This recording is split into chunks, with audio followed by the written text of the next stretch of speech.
In today's video, we will introduce you to the flight tags feature.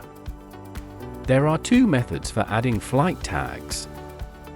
You can create a flight tag in the dedicated module located within Leon settings. This module allows you to easily create new tags, edit existing ones, and remove those no longer needed. Moreover, setting up conditions allows for automatic addition of specific tags to new flights.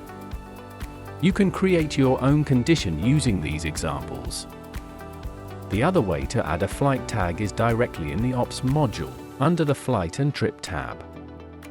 You can also edit tags color or delete the tag here. The highlighted information becomes visible in the Ops table, as well as the Crew app under the flight details.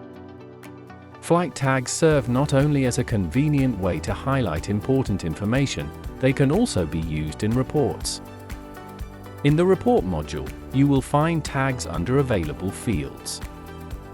Additionally, you have the option to filter which tags are displayed in the report.